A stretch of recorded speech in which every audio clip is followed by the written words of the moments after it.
इलियास साहब, क्या कहना चाहते हैं इस पूरे मसले पर आप? देखिए, सबसे पहले इस्लाम का हुक्म अल्लाह रसूल अल्लाह का है कि किसी भी मासूम मर्द, औरत और बच्चे को ना मारा जाए। तो इजराइल ने जो 3 लाख से ज्यादा को मार दिया पिछले 70 सालों में फलस्तीनियों को, ये भी जो सो जुल्म और बर्बरियत है। और हमास पलटा कर अगर औरतों बच्चों को मार रहा है तो वो भी बर्बरियत है। दोनों को उसकी सजा मिलनी चाहिए। दूसरी बात, बाल्फोर डिक्लेरेशन के थ्रू अंग्रेजों ने इजराइल को, यहूदियों को लाकर फलस्तीन में बसाया।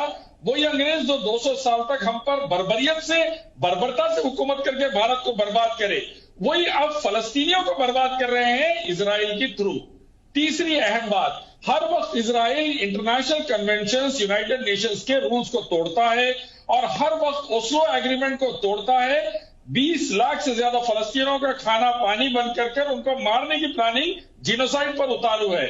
और इसके लिए दुनिया का हर अच्छा देश निंदा कर रहा है इजराइल की, और जो जालिम इजराइल की मदद कर रहे हैं वो लोग बिल्कुल ही गलत कर रहे हैं।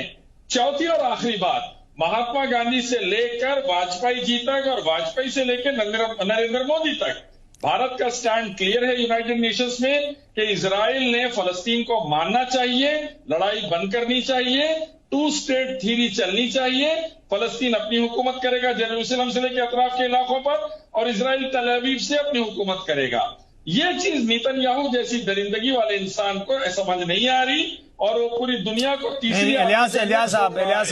इलियास साहब, मैं जानना चाहता हूं, एक आप ठीक है, आप एक आंकड़ा पेश कर रहे हैं कि वहां पर यहूदियों ने जुल्म ढाया है फिलिस्तीन पर, फिलिस्तीनियों पर, लेकिन जो घटना 3 दिन पहले हुई, क्या वही तरीका है?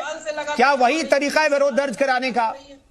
क्या उसी तरीके से निर्मम हत्याएं होनी चाहिए थे जिस तरीके से हत्याएं की गई, जिस बर्बर तरीके से सिविलियन पर अटैक किया गया, जिस तरीके से महिलाओं बच्चों को नहीं बख्शा गया? क्या यही तरीका है? देखिए, इजराइल हर दूसरे दिन मासूम बच्चों को, औरतों को मारता रहता है। कोई न्यूज नहीं बनती, कोई डिबेट नहीं होता, आप मुझे कभी भी नहीं बुलाते। हमास मारा है, आपने बुलाया, बात करने का मौका मिला। इजराइल जो 3 लाख को मारा है मासूम औरतों और बच्चों को, वो भी जुल्म, आतंकवाद है। हमास ने जो मासूम औरतों बच्चों को मारा है वो भी आतंकवाद है। दोनों के खिलाफ सख्त कार्रवाई हो और दोनों को अखंड ठिकाने आए तक, मासूमों की हिफाजत होने तक सजा दी जाए। बीजेपी के सांसद आतंकवाद के खिलाफ बोल रहे थे, बड़ा अच्छा लगा। साध्वी प्रज्ञा आतंकवादी, कर्नल पुरोहित आतंकवादी को आजाद कराने में यही है, उसको मेंबर ऑफ पार्लियामेंट बनाने में यही है, जो मासूम हिंदुस्तानियों को मस्जिद में बॉम्ब ब्लास्ट से मारे, जिसको हिम्मत करके नहीं, बीजेपी ने, इलियास सफरुद्दीन साहब,